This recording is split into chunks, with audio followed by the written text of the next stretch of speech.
Welcome back to 7-Minute Options on Thursday, December 9th. Bit of a red day today. I guess it's been up for the last 2 or 3 days, so we were bound to have a bit of a pullback. Some rumors now that Evergrande just defaulted on its first US dollar-based bond. That's not a good sign for the markets in general, but definitely not good for anything China-related. But that's been on the horizon for quite a while. That's not the reason why I'm making this quick video. Just looking at Zillow here, so I have a good opportunity to manage my earnings call strangle here. So basically what happened was, quick recap, opened up a Jade Lizard during the earnings call here at the beginning of November. Major meltdown. It was like a 1 or 2 delta move, really unexpected here in Zillow. And then ever since then, it's been going sideways, went even further down. And then since late November, it's been kind of coming back up. And so right now I've been rolling this position quite a while. So started with, actually started with a Jade Lizard, but it's not shown here, but started with the Jade Lizard on October 29th for $1.17. And then, actually, let me choose just the open ones. Okay. Jade Lizard back on October 29th. Only the strangle is shown here. And we got $1.17. Then, of course, after earnings, I rolled it, rolled it into a 75 strangle, picked up another 85. Then I rolled that strangle into the January expiration, picked up another $87. So far, I've picked up $289 in premium. It would cost me $1,400 to close it out today. What I'm going to do is I can actually turn this into a strangle for a minuscule credit, but a credit nonetheless. So what I'm going to do is I'm going to roll this from the January expiration. So another thing to keep in mind on here is we got $212 of extrinsic value in this position right now. Even though it's trading for $1,400, most of that $1,400 is the intrinsic between the $75 put and the $63 stock price today. That's $1,200 of intrinsic value. The other $212 is extrinsic. If I take this out and I roll it into the February, but what I'm going to do is I'm going to pull down the put to 70. Basically, what this allows me to do is have a strangle. So now it's a 70 short put. So there's a lot less. There's $500 less of intrinsic value in that position. And the call stays where it is. And so I can get $2 in credit for this, which is, I mean, it cost me $2 in transaction costs to close and open 2 new positions. And so let's see if I can actually get that filled. And we'll put that, and I do. Awesome. So basically now, yes, I am now 71 days to expiration on this position. Fine. But look at that, $715 of extrinsic value. The only intrinsic value now is the $70 minus the 63. So only about $696 of intrinsic value. The rest is all extrinsic. And all of a sudden, it's not the worst play in the world. I'm getting 8 theta for a Caparec buying power of 2,600, which is not bad, right? That's about just slightly over $300 per theta. And now, with a 70 put 75 call, I've reestablished a strangle. So if Zillow continues to pull back, let's see if I can just add another line here. Price level, there we go. And make that one 70. Just to see, we can visually see what this strangle looks like. Make the line a little bit thicker.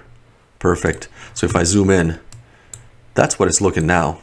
Like now is, hopefully if Zillow goes sideways a little bit, maybe pulls up a little bit, this space between the 2 lines is like a safe landing spot, right? That's where both strikes are going to be out of the money. And hopefully I'm going to get some good decay out of this one in terms of the premium. Also, the 70 put is closer to the strikes now, which means it is going to have a slightly higher theta. So I'm going to collect a little bit more premium for that one. So yeah, I'm pretty happy with being able to reestablish the strangle there. The other earnings nightmare that I still have on is, of course, Peloton, which continues to be just a cluster. So ever since the earnings meltdown, same thing, early November, these two happened within days of each other. So this was the other earnings play on which I lost a good 2K, I was down 2K. Since then, I've been able to roll it a few times, turn it into a strangle, but I cannot turn it into a straddle. I cannot turn it back into a proper strangle. So the challenge is that the strikes are $5 apart. So right now I have the 65 straddle, and if I were to say roll this out, so if I were to roll this out into February, let's see, this is January expiration now. If I roll it out into February, I can pick up 133 in credit. That number is expected to rise because typically I wouldn't roll something out with 43 days left to go. I'll just hold on to it. But if I were to try to do the same thing as I did with Zillow, I roll it out into February and I move my put down to the 60. I actually have to pay $320 in debit, right? So I would have to pay $320 to remove $500 of intrinsic value. Not the worst deal in the world, but not something I'm particularly happy about.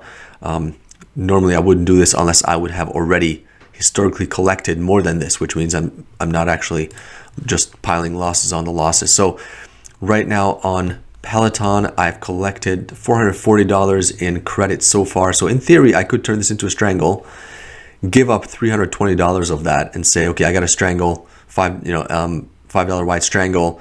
And then instead of collecting $440 in credit, I would go down to collecting only like 100 and something in credit because I would give up 320 of this. So I don't feel like paying 320 to establish that strangle. So I'm just going to probably hold on to it and wait for a bit of a pullback in Peloton. Ideally, it'd be really good if I could roll the entire straddle down from the 65 straddle to the 60 straddle. Let's see if I can do that. If I go into February, of course, it's going to cost me more. Well, let's see. Yeah, well, it's similar. 287 in debit. Yeah, because it costs me money, but I get to recover some of that as the call is rolled down. But still, $287 in debit to move this down to the 60. So I don't feel like paying $287 right now. If I were to do this, I'm going to wait for a bit of an up down, maybe like an up day on Peloton. Maybe Peloton has a good day again where it goes up like 4 or 5 points like it did yesterday. And then this is like 45 or 46. And then I might be able to roll it down and not pay that much. But obviously having a 65 straddle when the stock is at 41, $3,200 of buying power right there, not particularly ideal. And again, for $3,200 of buying power, I'm only getting 3.6 theta out of this position, so not ideal at all.